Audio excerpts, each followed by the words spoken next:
नमस्कार, सत श्री अकाल, आदाब, जय भारत, जय भीम, जय जिनेंद्र, जय श्री कृष्ण, जय श्री राम। सभी का स्वागत है जीनियस एकेडमी इंदौर के इस यूट्यूब प्लेटफॉर्म पर।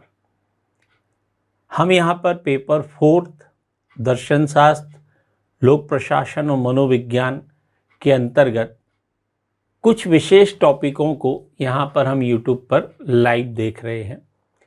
इसके अलावा जो बाकी का कोर्स है वो आप हमारे एप्लीकेशन पर जाकर पूरा कोर्स देख सकते हैं। ठीक है, आज हम जो टॉपिक लेने वाले हैं, दो टॉपिक आज हम लेंगे। एक तो अवसाद क्या होता है और एक सामाजिक दुश्चिंता क्या होती है ना। इन दो चीज़ों को हम आज चर्चा करने वाले हैं। ठीक है, तो मेरे ख्याल से बिना समय गवाए अब हमें हमारा लेक्चर स्टार्ट करना चाहिए। तो देखिए, अवसाद, जिसे सामान्यतः हम और आप डिप्रेशन के नाम से जानते हैं। किस नाम से जानते हैं? डिप्रेशन। ठीक है, अंग्रेजी है इसका डिप्रेशन। होता क्या है कि जीवन की किसी भी प्रतिकूल परिस्थिति में उदासी या दुख का जो भाव होना है स्वाभाविक है। जीवन में जब कभी भी कोई प्रतिकूल परिस्थिति निर्मित होती है, ये प्रतिकूल परिस्थितियां अलग अलग हो सकती हैं। उदाहरण के लिए, अगर आप छात्र हैं तो आप फेल हो जाते हैं या आपको बहुत कम नंबर आते हैं, तो ये आपके जीवन की प्रतिकूल परिस्थिति मानी जाएगी। ठीक है, आप बिजनेसमैन हैं, कोई बिजनेस कर रहे हैं, बिजनेस में आपको कुछ घाटा हो जाता है, ये आपके जीवन की प्रतिकूल परिस्थिति मानी जाएगी। आप वैवाहिक हैं, विवाह संबंध अच्छे नहीं चल रहे हैं, तलाक हो जाता है, ये प्रतिकूल परिस्थिति है। आपके किसी प्रियजन की मृत्यु हो जाती है, आप किसी से प्रेम करते हैं, आप उससे बिछड़ जाते हैं, है ना, समाज के कारण या अन्य किसी भी कारण से, तो ये व्यक्ति के जीवन की प्रतिकूल परिस्थितियां मानी गई हैं। होता क्या है कि इन प्रतिकूल परिस्थितियों में दुख का भाव उत्पन्न होना, उदासी का भाव उत्पन्न होना, तनाव का भाव उत्पन्न होना एक सामान्य सी प्रक्रिया है। It's just a simple process, है ना। इसमें कोई भी अलग बात नहीं है ना। ऐसा नहीं कि आप ही केवल ऐसे व्यक्ति हैं जो इन प्रतिकूल परिस्थितियों में दुख महसूस कर रहे हैं या चिंता महसूस कर रहे हैं। ठीक है, समस्या तब उत्पन्न होती है जब ये चिंता का भाव, ये दुख का भाव, ये उदासी का भाव 15 दिन या उससे अधिक अवधि के लिए कंटिन्यू बना रहता है। जब ये भाव उदासी का, चिंता का, तनाव का 15 दिन या उससे अधिक लगातार यथावत बना हुआ है, तब उस अवस्था को हम अवसाद या डिप्रेशन की अवस्था कहते हैं, है ना। ठीक है, एग्जाम में फेल हो गए, दुख होना, उदास होना सामान्य बात है। पर अगर कोई व्यक्ति 15 दिवस या उससे अधिक उसके अंदर इस भाव की निरंतरता बनी हुई है, तब आप ये समझ जाइए कि सामने वाला व्यक्ति डिप्रेशन का शिकार हो चुका है। इस डिप्रेशन की अवस्था में व्यक्ति के अंदर उदासी के भाव के साथ साथ अन्य लक्षण भी दिखाई देने लग जाते हैं, जैसे चिड़चिड़ापन, क्रोध, लोगों से अलग रहना, ज़्यादा लोगों से बात ना करना, ऐसे लक्षण भी उसके साथ साथ दिखाई देने लग जाते हैं। ये अवस्था ही अवसाद की या डिप्रेशन की अवस्था कहलाती है। यहाँ तक बात क्लियर। विश्व स्वास्थ्य संगठन यानी WHO की अगर मैं बात करूं तो WHO के अनुसार अवसाद जो है एक सामान्य प्रकार की मानसिक बीमारी है या सामान्य प्रकार का मानसिक स्वास्थ्य समस्या है।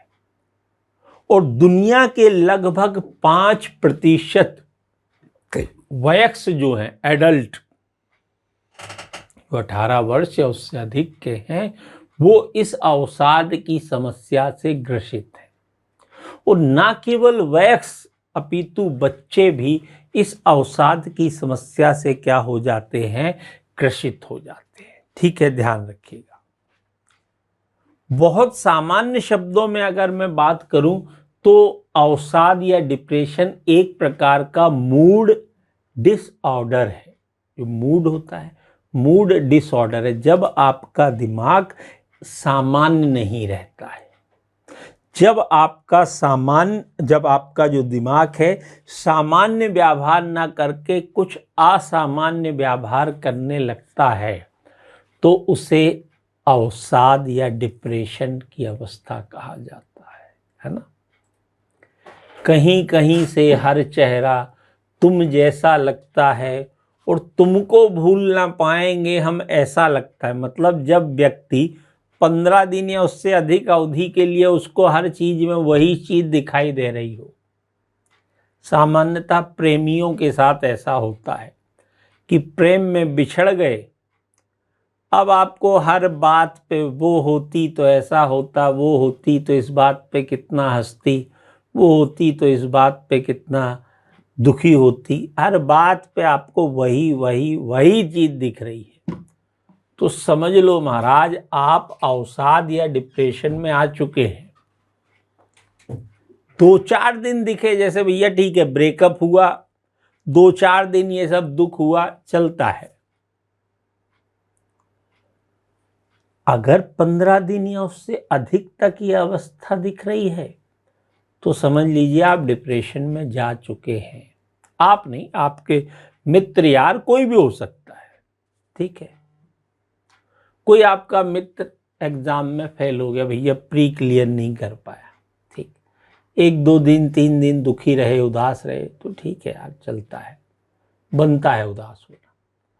पर वो व्यक्ति भैया पड़ा है, 20 दिन 15-25 दिन हो गए हैं और वो उसी भाव को लेके पड़ा है, अरे यार मैं तो फेल हो गया, अब क्या होगा, अब क्या होगा। हर बात पे उदास है, खाने का मन नहीं हो रहा है, किसी से बात करने का मन नहीं हो रहा है। तो ये अवस्था क्या कहलाती है, डिप्रेशन की अवस्था कहलाती है। ध्यान रखिएगा, है ना। इसी को मनोविज्ञान की भाषा में अवसाद या डिप्रेशन कहा जाता है। ये एक सामान्य प्रकार की मानसिक स्वास्थ्य समस्या है जिसका इलाज भी संभव है। ऐसा नहीं कि इसका इलाज नहीं किया जा सकता, पर समस्या इस बात की है कि हमारे भारत में बहुत बड़ी संख्या ऐसे लोगों की है जो अवसाद या डिप्रेशन से पीड़ित हैं, पर वो ये जान ही नहीं पाते हैं। आप अपने ऊपर इस चीज को अप्लाई कीजिएगा। कोई घटना दुर्घटना आपके जीवन में कुछ साल पहले घटित है, अगर आज भी आप उस घटना या उस दुर्घटना के कारण उदासी या दुख का अनुभव कर रहे हैं, तो आप अवसाद से पीड़ित हैं। ठीक है, आगे बढ़ते हैं। अवसाद के कुछ लक्षण हैं, है ना, इनके आधार पर आप और आसानी से समझ पाएंगे कि आप डिप्रेशन या अवसाद में आप या कोई दूसरा व्यक्ति है या नहीं है। मनोवैज्ञानिक जिन लक्षणों का सहारा लेते हैं, ठीक है। तो अवसाद के संबंध में एक रिसर्च ये बताती है कि पुरुषों की तुलना में महिलाओं में ज्यादा अवसाद की समस्या पाई जाती है।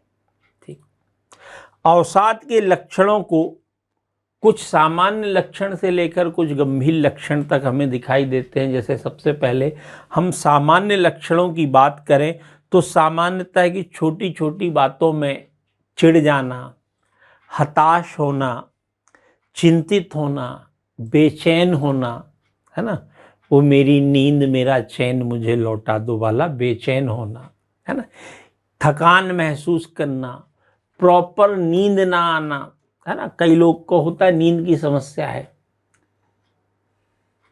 थोड़ी देर सोते हैं जाग जाते हैं। ये क्या है, अवसाद के लक्षण। ये कैसे हैं सामान्य लक्षण है, ठीक, जो सब में आपको देखने को मिल जाएंगे। ठीक है, कुछ इसके लक्षण ऐसे हैं जो बच्चों और किशोरों में देखे जाते हैं। तो बच्चों के द्वारा घर में माता पिता की बात ना मानना, स्कूल जाने से मना कर देना, ठीक है, कभी कभी सामान्य से बहुत ज़्यादा खाना खा लेना या खाना ही ना खाना, खाने के प्रति अरुचि व्यक्त करना। घर में होता है, बच्चे खाना खिलाना उनको सबसे बड़ा टास्क होता है। ठीक है, तो बच्चे स्कूल जाने से मना करना कि भैया स्कूल नहीं जाना है, होमवर्क ना करना, बार बार अपनी ड्रेस गंदी कर लेना, अस्त व्यस्त रहना। ठीक है, बड़ों की बात ना मानना, बात बात पर रोना चिल्लाना, जिद करना, ये सब क्या है, डिप्रेशन के लक्षण हैं जो बच्चों और किशोरों में पाए जाते हैं। किशोर मतलब युवा अवस्था से पहले की अवस्था, 10th 12th में जब आप होते हैं। घर वाले आपको उस समय दुश्मन लगते हैं, बात ही नहीं मानना, बाहर वाला कुछ गलत भी कह रहा है तो उसकी बात मान लेते हैं। ठीक है, कुछ ऐसे लक्षण हैं जो वयस्कों में देखने को मिलते हैं, एडल्ट्स जो होते हैं उनमें देखने को मिलते हैं, जैसे कई बार अत्यधिक संवेदनशील हो जाना, ओवर इमोशनल हो जाना, है ना, अपने आप को नुकसान पहुंचाना, आत्महत्या का प्रयास करना, ये वयस्कों में देखे जाते हैं। एडल्ट जो होते हैं उन्हें लगता है यार अब तो इस घटना के बाद, इस दुर्घटना के बाद जीवन ही खत्म है, अब जीने में कोई मतलब नहीं। तो इस प्रकार के जो लक्षण हैं कि भाई सामाजिक मेल जोल से बचना, खुद को नुकसान पहुंचाने का भाव आना, आत्महत्या का प्रयास करना, ये सब लक्षण किसमें दिखाई देते हैं, वयस्कों में, एडल्ट में ये लक्षण दिखाई देते हैं। यहाँ तक बात क्लियर है। चलिए आगे बढ़ते हैं।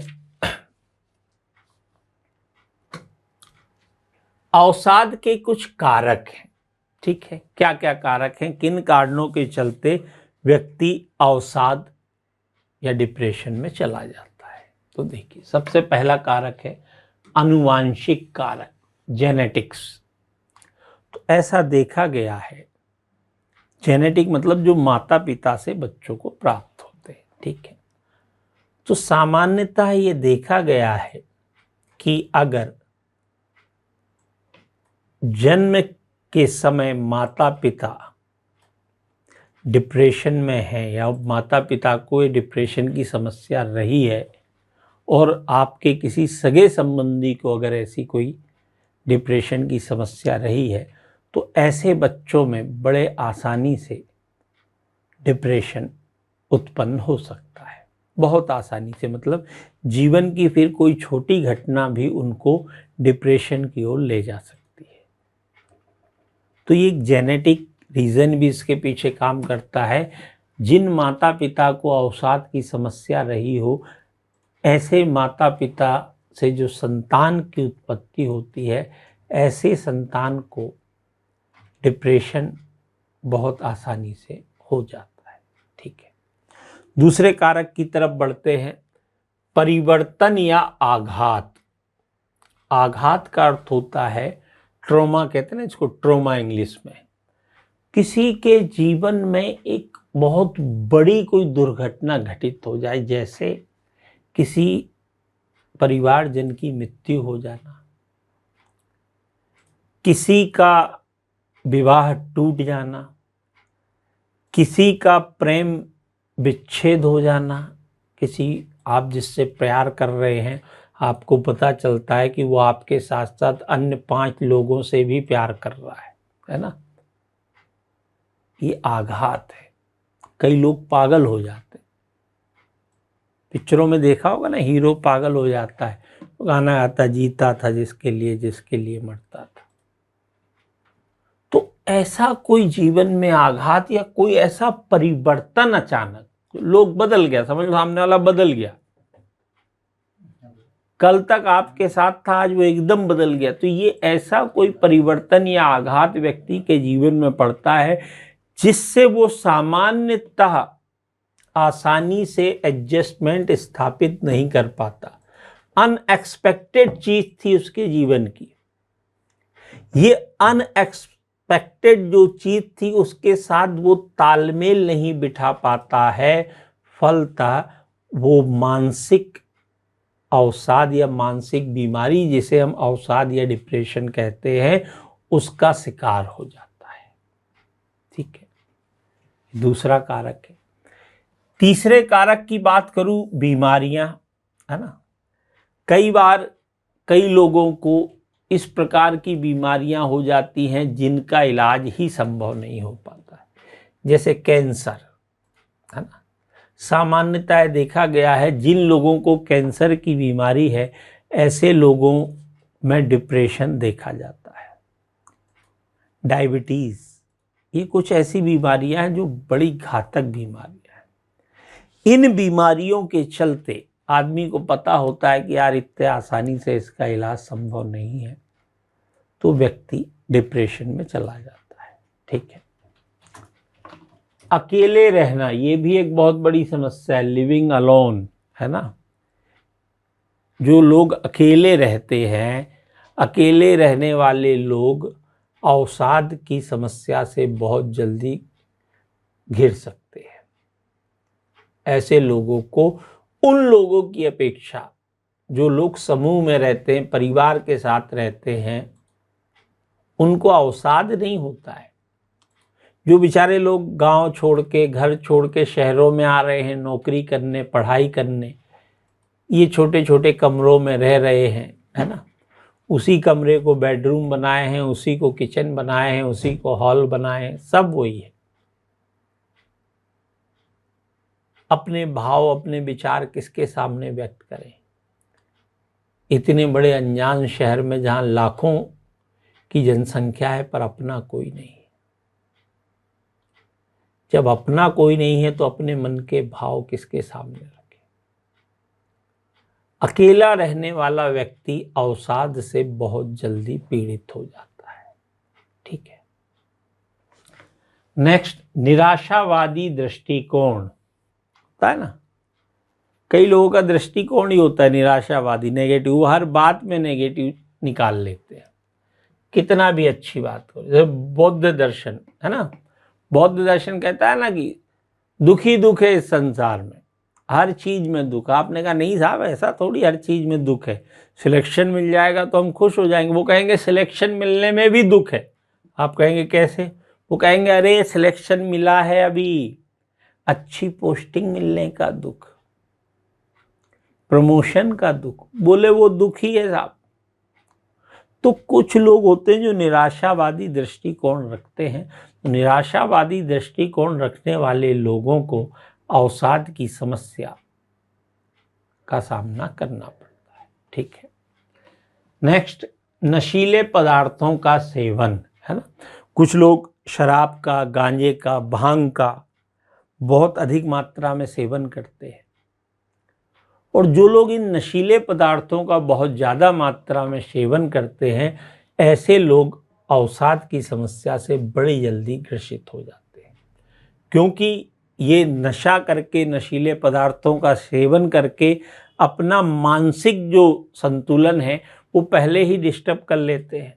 तो अगर इनके साथ कोई भी छोटी मोटी इस प्रकार की दुर्घटना घटित होती है तो वो बड़ी जल्दी अवसाद में चले जाते हैं। ठीक है। ये है अवसाद के कारक, एग्जाम में आ सकता है। अवसाद की व्याख्या करते हुए इसके कारकों की चर्चा करें। ठीक है।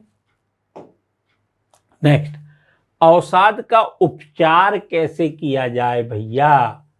कारक तो बता दिए आपने, इसके उपचार कैसे किया जाए? तो देखिए, उपचार के लिए ये देखा गया है कि अवसाद से पीड़ित 80% लोग जिन्होंने अवसाद या डिप्रेशन का उपचार किया, 80% लोग देर सवेर पुनः अपनी वास्तविक स्थिति में आ जाते हैं, मतलब डिप्रेशन से उबर जाते हैं।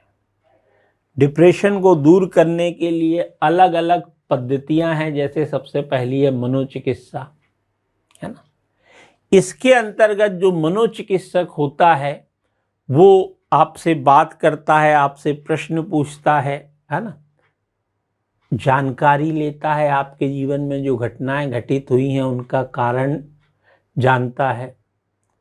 1 to 1 वो आपसे हर चीज पूछता है। पहले वो आपको अपने विश्वास में लेता है। जब आप उस पर विश्वास करने लगते हैं तो आपके सारी बातें उसके सामने रख देते हैं। फिर वो आपको इन समस्याओं के समाधान बताता है, कुछ उपाय बताता है कि भैया ये चीज़ें करो, ये विचार अपने दिमाग में मत लाओ, ऐसे विचार लाओ, ऐसे ज़्यादा से ज़्यादा लोगों से मिलो, मेल जोल बढ़ाओ। वो अपने उपायों के माध्यम से क्या करता है, मनोचिकित्सा करता है। तो मनोचिकित्सा के माध्यम से डिप्रेशन का इलाज किया जा सकता है। ठीक है। दूसरा जो है अवसाद का उपचार मेडिसिन के माध्यम से किया जाता है। ठीक है। आज बाजार में अवसाद निरोधी दवाएं भी उपलब्ध हैं जो व्यक्ति को अवसाद से क्या करती हैं, बाहर निकालती हैं। क्योंकि ये माना जाता है कि अवसाद के दौरान मस्तिष्क जो है एक विशेष प्रकार के रसायन जनरेट करता है। एक विशेष प्रकार के रसायन क्या होते हैं, उस समय जनरेट होते हैं, आपके दिमाग में उत्पन्न होते हैं। और ये दवाएं क्या करती हैं, उन रसायनों को उत्पन्न होने से रोकती हैं। जब वो रसायन ही उत्पन्न नहीं होंगे, ठीक है, तो व्यक्ति में अवसाद भी उत्पन्न नहीं होगा।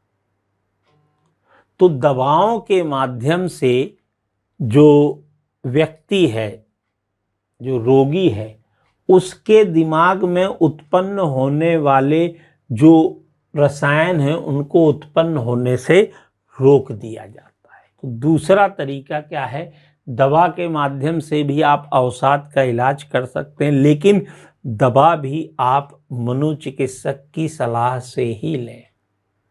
अपनी मर्जी से या मेडिकल वाले को डॉक्टर ना बना दें।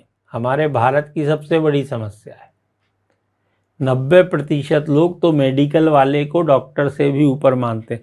अरे थोड़ा सर दर्द हो रहा, कोई गोली देना, मेडिकल वाले ने कहा अरे साहब ये सबसे बढ़िया, उन्होंने कहा ठीक बस खा ली। तो डॉक्टर बेचारे क्या करेंगे, छोड़ दें वो डॉक्टरी पढ़ना, मेडिकली खोल लें, है ना। तो दवाएं भी आप जो लें वो किसी मनोचिकित्सक की सलाह लेकर ही लें। ठीक है। नेक्स्ट देखिए, पूरक चिकित्सा, कॉम्प्लीमेंट्री थेरेपी। ठीक है। हल्के अवसाद वाले व्यक्ति को मालिश, एक्यूपंक्चर, सम्मोहन जैसी चीजों के माध्यम से उसके अंदर के अवसाद को दूर करने के लिए पूरक चिकित्सा का प्रयोग किया जाता है ना। जिसमें क्या किया जाता है, शरीर के, दिमाग के उन अंगों की मालिश की जाती है जहां वो नसें, जिसके लिए जो नस होती ना, तंत्रिका तंत्र जो उसके लिए उत्तरदायी होता है। एक्यूपंक्चर का सहारा लिया जाता है, ऐसे जो दबाए जाते हैं, कहते हैं ना आप टेंशन में हो, ये उंगलियों को ऐसा एक्यूपंक्चर कीजिए, इन सब का सहारा इसमें लिया जाता है। ये क्या होती है, पूरक चिकित्सा, यानी मनोचिकित्सा और दवाओं का सहारा लेते हुए ये पूरक चिकित्सा साथ साथ मनोरोगी की जाती है। ठीक है। नेक्स्ट है मानसिक उत्तेजना थेरेपी। मानसिक उत्तेजना थेरेपी उन व्यक्तियों की मदद करती है जो गंभीर अवसाद से पीड़ित होते हैं, अर्थात जिन पर अन्य उपचारों का कोई प्रभाव नहीं पड़ रहा है, मतलब उनने सारे उपचार ले लिए पर कुछ सहारा नहीं पड़ रहा है। इसके अंतर्गत इलेक्ट्रिक शॉक जो दिए जाते हैं ना, फिल्मों में देखा होगा, पागलों को दिए जाते इलेक्ट्रिक शॉक। तो जो व्यक्ति बहुत गंभीर अवसाद, गंभीर रूप से डिप्रेशन में चला गया है, उसको विद्युत उत्तेजना, है ना, मानसिक उत्तेजना थेरेपी में विद्युत उत्तेजना दी जाती है, यानी दिमाग में शॉर्ट सर्किट लगाए जाते हैं तो ताकि विद्युत उत्तेजना के माध्यम से उसकी मानसिक उत्तेजना को जागृत किया जा सके, है ना। ये भी काम प्रशिक्षित चिकित्सा पेशेवरों के साथ ही किया जाना चाहिए। घर पर आप इसको यूज मत कीजिएगा कि आपका कोई दोस्त डिप्रेशन में है, चलो इसको करंट लगा देते हैं ठीक हो जाएगा। वो तो ठीक होगा नहीं, वो तो दुनिया छोड़ेगा, आप भी जेल चले जाओगे। ठीक है, ये नहीं करना है महाराज। क्लियर। तो मानसिक उत्तेजना थेरेपी में क्या किया जाता है, विद्युत उत्तेजना का सहारा लिया जाता है, इलेक्ट्रॉनिक उपकरणों के माध्यम से, ठीक है, थेरेपी करने का प्रयास किया जाता है। ठीक। और लास्ट है स्व सहायता और मुकाबला रणनीति, सेल्फ हेल्प एंड कॉपिंग स्ट्रेटजी। अब इसमें क्या किया जाता है कि जो मनोरोगी है उसे नकारात्मक परिस्थितियों से निपटने के लिए तैयार किया जाता है, उसे समझाया जाता है कि आपको कौन कौन से एक्सरसाइज करना है। अगर आपके दिमाग में इस प्रकार का कभी कुछ गलत विचार आता है तो आपको क्या करना है। कई बार अपन कहते हैं ना कि जब आपको बहुत ज़्यादा क्रोध आए तो 10 से लेके 1 तक उल्टी गिनती गिनो, फिर कोई प्रतिक्रिया व्यक्त करो। ये वही है स्व सहायता और मुकाबला रणनीति। मतलब उसी व्यक्ति को इस लायक बना दिया जाता है कि वो अपने इस मूड डिसऑर्डर का समाधान कर सके। यानी जब भी उसे डिप्रेशन या अवसाद की फीलिंग आए कि भैया यार ये चीज़ मेरे ऊपर हावी हो रही है, तो वो उस चीज़ का इलाज कर सके। क्लियर है। तो ये था हमारा अवसाद का उपचार, ध्यान रखिएगा। इसमें किसी प्रकार का कोई डाउट हो तो पूछ सकते हैं, ठीक है, वरना फिर हम हमारे अगले टॉपिक पर चलते हैं जो है सामाजिक दुश्चिंता या सामाजिक दुर्भीति। आपके सिलेबस में इसे 2 बार लिख दिया गया है। एक लिख दिया गया है सामाजिक दुश्चिंता और दूसरा लिख दिया गया है सामाजिक दुर्भीति, है ना। ध्यान रखिएगा। अंग्रेजी जब देखेंगे तो सोशल एंजाइटी डिसऑर्डर इसका नाम है, सोशल एंजाइटी डिसऑर्डर। अब हम देखेंगे सोशल एंजाइटी होती क्या है। ठीक है, अवसाद से रिलेटेड कोई प्रश्न हो तो पूछ सकते हैं, कोई दिक्कत नहीं है ना।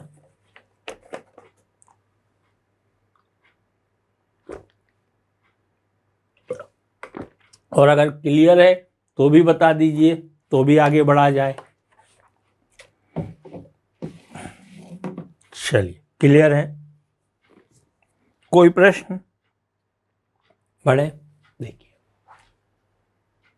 सोशल एंजाइटी डिसऑर्डर, है ना, एक ऐसा मनोविकार है जिसके अंतर्गत जो व्यक्ति होता है वो सामान्यतः सामाजिक गतिविधियों में भाग लेने से कतराता है, भाग लेने में डर महसूस करता है।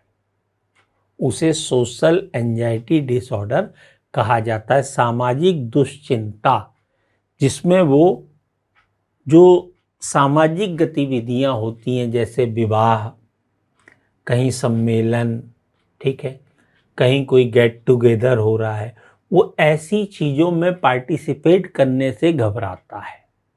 ठीक है, कई बार होता है ना कि बहुत सारे लोग हैं और आपको बोल दिया जाता है कि एक स्टेज पे जाके कुछ स्पीच दीजिए। कई लोग घबरा जाते हैं, सर से लेकर पैर तक पानी पानी आ जाता है। इस चीज़ को क्या कहा जाता है? इसको सोशल एंजाइटी डिसऑर्डर कहा जाता है, ध्यान रखिएगा। इसके अंतर्गत व्यक्ति सामूहिक गतिविधियों में पार्टिसिपेट नहीं कर पाता है। ये देखिए, फॉर एग्जाम्पल शादी विवाह या किसी पार्टी में जाने से डर लगना, ठीक, या फिर किसी सार्वजनिक स्थल में भाषण देने से घबराहट होना। मतलब कुल मिलाकर इस प्रकार के डिसऑर्डर में, सोशल एंजाइटी में, जो सामाजिक क्रियाकलाप होते हैं उसमें भाग लेने से व्यक्ति को घबराहट या डर महसूस होता है। ठीक है, ध्यान रखिएगा, है ना। आगे देखते हैं इसके कारण क्या क्या हैं। सोशल एंजाइटी के कारण क्या है, तो कारण वही है जो अवसाद में हमने देखे। आनुवांशिक कारण, यानी यदि माता पिता में मानसिक विकार के लक्षण मौजूद हैं तो संभावना बनती है कि बच्चों में ये सोशल एंजाइटी के लक्षण हमें देखने को मिलते हैं, है ना। भाई माता पिता ही सामूहिक गतिविधियों में भाग लेने से घबराएं तो बच्चे में तो वो गुण जन्मजात आ ही जाते हैं। आनुवांशिक कारक। दूसरा बायोकेमिकल कारण, ठीक है। तो बायोकेमिकल कारण में क्या होता है कि हमारे दिमाग में कई प्रकार के ऐसे केमिकल उत्पन्न होते हैं जिसके चलते हम ऐसी सामाजिक गतिविधियों में पार्टिसिपेट करने से घबराते हैं, है ना। न्यूरोट्रांसमीटर में विकार उत्पन्न हो जाता है, उससे भी सोशल एंजाइटी होती है। क्लियर है। तो ये दो प्रमुख कारक हैं, एक आनुवांशिक कारक और दूसरा बायोकेमिकल कारक। क्लियर। चलिए, तीसरा कारक आघातजन्य घटनाएं। आघातजन्य हमने बताया कि ऐसी कोई घटना जो आपके लिए एक्सपेक्टेड नहीं थी, जैसे परिवार के किसी सदस्य की मृत्यु हो जाना, ठीक है, किसी सगे संबंधी से बिछड़ जाना, ठीक, किसी के साथ बलात्कार की घटना, किसी सभा में अत्यधिक आपका मजाक उड़ा दिया जाना, है ना, कहीं आप बोलने गए बहुत ज़्यादा आपका मजाक उड़ा दिया गया, सगे संबंधी की मृत्यु हो जाना। इन सब चीज़ों से व्यक्ति अपने आप को इनसिक्योर फील करता है, जिसके चलते फिर वो सामाजिक गतिविधियों में भाग नहीं लेना चाहता है, घबराता है, डर महसूस करता है। उसी को हम सोशल एंजाइटी डिसऑर्डर यानी सामाजिक दुश्चिंता कहते हैं। ठीक है। नेक्स्ट, स्वयं को कमजोर मानना या किसी असफलता के कारण अपने आप को कमजोर मानना। कई लोग होते हैं ना कि जीवन में कोई उनके साथ एक असफलता उनको मिल गई तो फिर वो हर फील्ड में अपने आप को कमजोर मानने लगते हैं, है ना। तो अपने आप को कम करके आंकना या अपने आप को कमजोर महसूस करना, या कई व्यक्ति होते हैं जो दिखने में अच्छे नहीं होते, मान लीजिए उनको कोई शारीरिक विकृति है ना, सुंदर नहीं दिख रहे हैं, स्मार्ट नहीं दिख रहे हैं, तो ऐसे लोगों के अंदर ये सोशल एंजाइटी डिसऑर्डर हो जाता है। उन्हें लगता है कि यार हर व्यक्ति मेरे पर ही फोकस कर रहा है, मेरे बाल अच्छे नहीं हैं, मेरा चेहरा अच्छा नहीं है, मैं अच्छा दिखता नहीं हूँ। ये सब भाव विचार उनके अंतर्गत आ जाते हैं। परिणाम स्वरूप वो व्यक्ति सोशल एंजाइटी यानी सामाजिक दुश्चिंता का शिकार हो जाता है। ठीक है। कुछ अन्य कारण भी हैं, जैसे नशीली दवाओं का सेवन करना। कई लोग नशीली दवाओं का सेवन करते हैं तो मानसिक रूप से वो स्वस्थ नहीं होते हैं। जब मानसिक रूप से स्वस्थ नहीं होंगे तो फिर सामाजिक गतिविधियों में भाग लेने से तो घबराएंगे ही, स्वतः है ना। कुछ सामाजिक स्टिग्मा हो जाते हैं व्यक्ति के जीवन में, भाई निम्न जाति का है, ठीक है, समाज से बहिष्कृत है, कुछ समाज विरोधी कार्य कर दिया, तो ऐसा व्यक्ति भी क्या करता है, सामाजिक गतिविधियों में भाग लेने से घबराता है, डरता है। ठीक है। चलिए, ये हो गए आपके सामाजिक दुश्चिंता के कारण। अब हम बात करेंगे इसके कुछ लक्षण क्या है, सोशल एंजाइटी डिसऑर्डर के लक्षण क्या है। देखिए, सबसे पहला लक्षण है किसी सामाजिक कार्यक्रम जैसे विवाह, पार्टी आदि में भाग ना लेना। सामाजिक रूप से व्यक्ति क्या है, विवाह, पार्टी, सभी लोग इकट्ठे होते हैं, वो इनमें भाग नहीं लेता, घबराता है। ठीक। दूसरा लक्षण, लोगों से आंख मिलाकर बात ना कर पाना।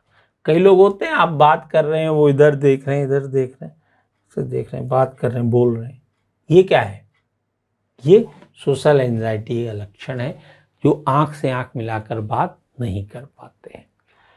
नेक्स्ट, सार्वजनिक स्थल पर भाषण देने से बहुत अधिक डर जाना, है ना। आपको अगर कह दिया जाए आपको वहाँ पर स्पीच देना, आदमी के हाथ पांव कांपने लगते हैं, रहे भैया मेरा क्या होगा, क्या होगा।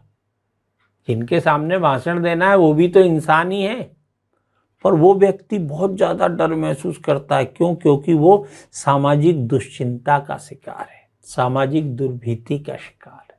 ठीक है।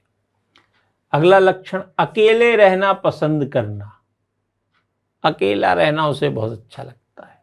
नेक्स्ट, अंदर ही अंदर बहुत घबराहट होना, अंदर ही अंदर बहुत ज़्यादा घबराहट उसको होती है, इसे कहा जाता है सामाजिक दुश्चिंता। ये सामाजिक दुश्चिंता के कुछ प्रमुख लक्षण हैं। ठीक है। कुछ शारीरिक लक्षण की भी बात कर लेते हैं। हाथ कांपना, पसीना आना, सिर के किसी हिस्से में दर्द होना, हृदय की धड़कन बहुत ज़्यादा बढ़ जाना, ये शारीरिक लक्षण है। हाथ कांपने लगते हैं, सिर दर्द होने लगता है, अरे यार सिर दर्द हो रहा है ना, बहुत ज़्यादा पसीना आने लगता है, ये सोशल एंजाइटी के शारीरिक लक्षण है। ठीक है। हमने बात की सामान्य लक्षण और दूसरे शारीरिक लक्षण। ठीक। अब इसके उपचार की बात कर लेते हैं साहब। सामाजिक दुश्चिंता यानी सोशल एंजाइटी के उपचार क्या है, इनसे हम कैसे बाहर आ सकते हैं, कैसे सामाजिक दुश्चिंता और सामाजिक दुर्भीति को हम समाप्त कर सकते हैं। देखिए, सबसे पहला मेडिकल उपचार। इसके अंतर्गत एंटी एंजाइटी ड्रग्स तथा एंटी डिप्रेशन ड्रग्स दी जाती है। मतलब मेडिकल उपचार में दवाएं दी जाती है, एंटी एंजाइटी ड्रग्स और एंटी डिप्रेशन ड्रग्स दी जाती हैं, ताकि आपके दिमाग में जो केमिकल उत्पन्न हो रहे हैं उन केमिकल को कंट्रोल किया जा सके, है ना। और ये सब होता किसके कारण है? केमिकल लोचे के कारण ही होता है ना। ठीक है। दूसरा, कॉग्निटिव बिहेवियर थेरेपी, है ना, CBT कहा जाता है, जिसके अंतर्गत मनोचिकित्सक मनोरोगी से बात करके उसके व्यवहार में सकारात्मक परिवर्तन लाने का प्रयास करता है। ठीक है। CBT, कॉग्निटिव बिहेवियर थेरेपी, ध्यान रखिएगा। मनोचिकित्सक बातचीत करता है और उसके जो भी नकारात्मक मानसिक व्यवहार हैं उनमें सकारात्मक परिवर्तन लाने का प्रयास करता है। ठीक है, ध्यान रखिएगा। तीसरा है ग्रुप थेरेपी। ये 3 प्रमुख उपचार है ना। पहले में इसको समझ लेते हैं, फिर देखते हैं। इसके अंतर्गत संबंधित रोगी को अनेक लोगों के साथ बैठाकर ग्रुप डिस्कशन कराया जाता है। भाई एक जैसी समस्या के लोग हैं, सबको साथ बिठा लिया और ग्रुप डिस्कशन कि भैया बताओ आपके मन में क्या डर हैं, क्या बातें आती हैं। तो एक जैसी समस्या के लोग हैं, आपस में डिस्कशन करते हैं, अपने भाव दबे हुए जो विचार हैं वो बाहर निकालते हैं, है ना। तो कुल मिला के जो सोशल एंजाइटी डिसऑर्डर यानी सामाजिक दुश्चिंता या जिसे सामाजिक दुर्भीति कहा जाता है, उसका इलाज 3 प्रकार से। एक मेडिकल उपचार जिसमें दवाएं दी जाती हैं, कॉग्निटिव बिहेवियर थेरेपी जिसमें व्यवहार का अध्ययन करके उसके व्यवहार को सकारात्मक रूप से परिवर्तित किया जाता है, और तीसरा ग्रुप थेरेपी जिसके अंतर्गत संबंधित रोगी को अनेक लोगों के साथ ग्रुप डिस्कशन कराया जाता है। ठीक है। इस प्रकार से हम सामाजिक दुश्चिंता या सामाजिक दुर्भीति का इलाज कर सकते हैं। क्लियर है बात? प्रश्न कैसे बनेंगे? तो सिंपल से प्रश्न बनना है कि सामाजिक दुश्चिंता की अवधारणा को स्पष्ट करें, या फिर सामाजिक दुश्चिंता के प्रमुख कारकों की चर्चा करें, या फिर सामाजिक दुश्चिंता को समझाते हुए इसके उपचार की चर्चा करें। सिंपल प्रश्न बनना है। ठीक है, चलिए आज के लिए इतना ही। आशा करता हूँ कि जो समझाया है वो अच्छे से समझ में भी आया होगा और परीक्षा में भी काम आएगा। चलिए, जब तक अपना ध्यान रखें, स्वस्थ रहें, मस्त रहें और सबसे ज़्यादा ज़रूरी व्यस्त रहें। धन्यवाद।